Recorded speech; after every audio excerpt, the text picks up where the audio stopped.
Morning, guys. There's my Obama turkeys coming up for that free food. There was 4 or 5 hens out there, and there was 4 or 5 gobblers coming up. So anyway, I just threw them some scratch feed, and they're in their environment now. Real quick, I want to show you guys something. Remember how everything looked? Man, look at my grow area now. Whoo, looking good. We tilled that thing in yesterday, snatched the irrigation lines up, tilled it in twice. My peppers, I decided to keep those, just keep them going. I was going to just start everything anew, but those things are doing pretty well, so I'm going to keep them, let them keep coming. But doesn't that look nice? Man, I'm so proud of that. Well, hey Jip, what are you doing this morning? You tell everybody hello? Hey, Jip, Jip, hey. See how well she minds?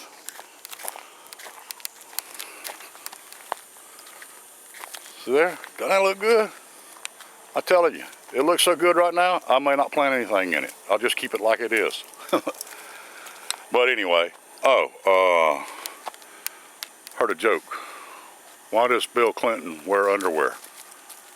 It's to keep his ankles warm. What does Bill Clinton consider the most dangerous thing in Washington, D.C. today? An intern with a chipped tooth.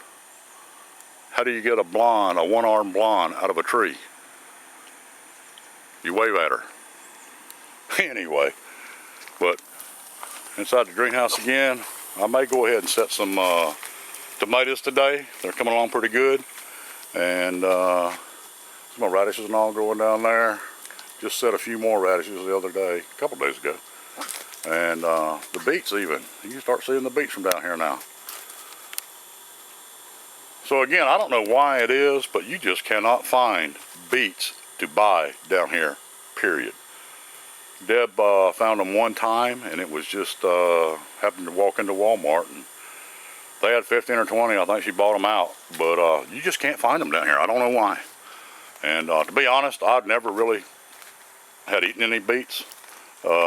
Just wasn't part of our southern victuals growing up, I don't guess. But from a nutrition standpoint, they're absolutely great for you. What are you doing? Huh? You're running around like a chicken with his head cut off. You're going to mess around and get in trouble or me step on you, then you will be in trouble.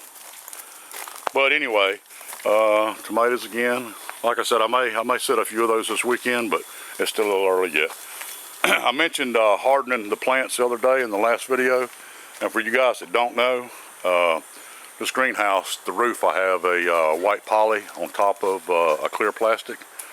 And that allows me to run the fan to keep it, you better quit biting my foot, to keep it a little more insulated through the roof. But it's a 50%, that white is a 50% sun knockdown. And again, me being the dummy that I am, example, these squash plants, I just took them straight out the first planting that I grew them out of the greenhouse, tomatoes, whatever it may have been. And my stuff started dying. And I'm like, darn, my soil's too hot. Compost is too hot. And a couple of guys got on there. Bobby was one, and man, I apologize. He's a master gardener, and I can't remember his darn video name. But anyway, he knows who I'm talking about. They were telling me that you got to harden these plants up. And I was like, hardening your plants? What do you do that? Or how do you do that? And so anyway, they were explaining to me that when you're growing the greenhouse, especially with a type of roof that I have that's knocked down, you have to put the plants out into the sun in the mornings for a while.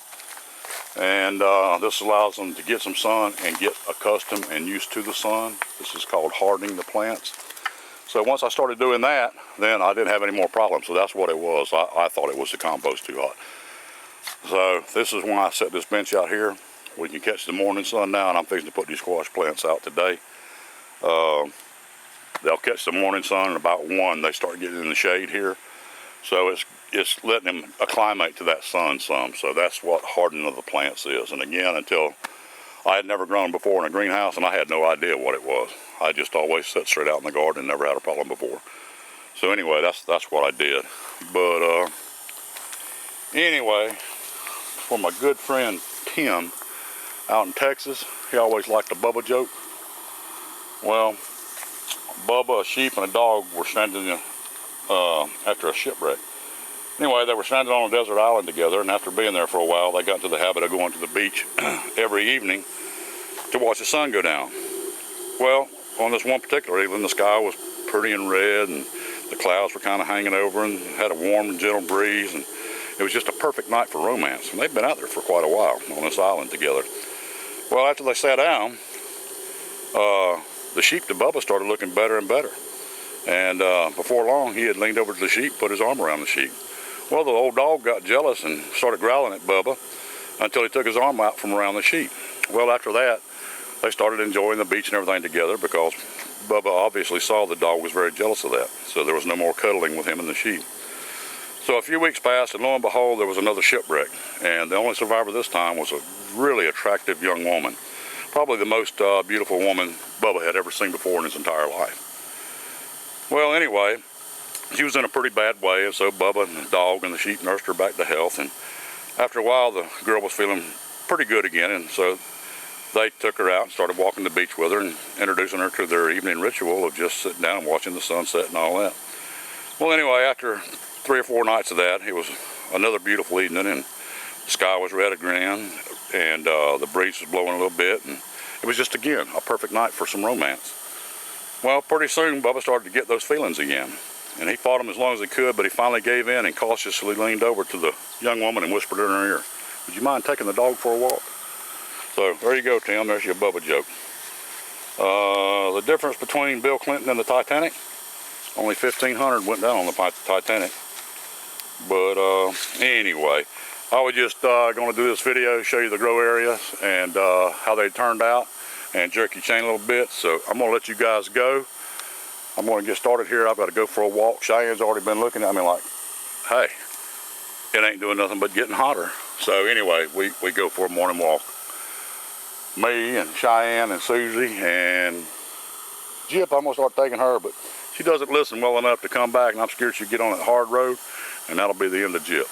Well, listen, thank you guys for watching. Again, the grow areas are looking good, and fixing to get started again. And everybody have a great weekend. God bless all of you, and like Deb always said, keep a smile on your face and one in your heart. You guys take care.